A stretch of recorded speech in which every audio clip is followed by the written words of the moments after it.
if we want to prevent the blindness caused by the glaucoma, we have to reduce the intraocular pressure in our patients. What are the various ways and means by virtue of which we can reduce the intraocular pressure in a patient of glaucoma? So obviously, the medical therapy is one, the laser therapy is another option, and the surgery is there. With every form of treatment, you can reduce the intraocular pressure, and you can prevent the progression of glaucoma, and you can prevent the blindness caused by the glaucoma. But medical therapy remains the mainstay in the treatment of glaucoma for varieties of reasons, and that is what we are going to discuss today in length.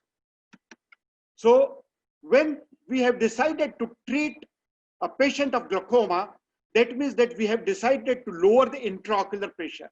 And when we decide to lower the intraocular pressure, what first things comes in our mind?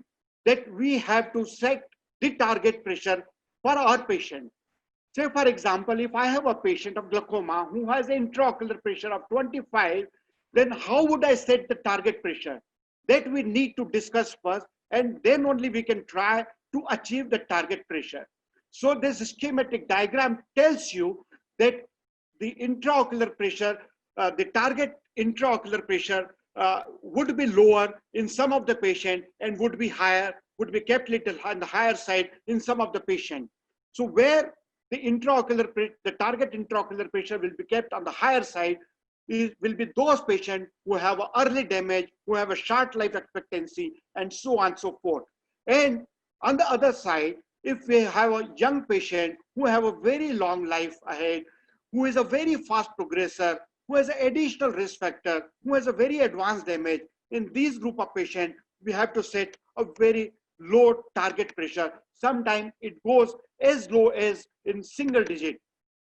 So what is the general rule to set the target pressure? In a broad-based thinking, the initial target pressure is based on degree of glaucoma damage. Leave aside right now the longevity of the patient, the age of the patient, but first consider the two things. What is the damaging IOP and what is the extent or the degree of glaucomatous damage. Based on these two things, we will decide the target intraocular pressure for our patient. First, in first group, that where there is either no significant visual field damage or there is a very early glaucomatous defect with the appearance of a healthy optic nerve where the neuroretinal rim is intact, our target pressure will be kept in high teens. That is 17, 18, and 19, something like that. In another group where we have a visual field loss on one side of the horizontal meridian, you can say that it's either superior arcuate or inferior arcuate scotoma or a nasal step. So that is kind of a moderate glaucoma. And in a moderate glaucoma, we would set our target pressure to mid-teens, starting from 14, 15, 16, something like that.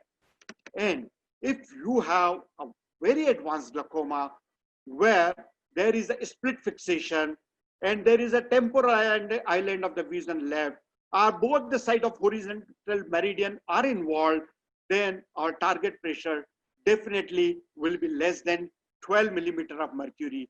And in normal tension glaucoma, sometimes we go to the extent and say that you keep your target pressure in single digit. So that is how in clinical practice you can set your target pressure. But remember one thing,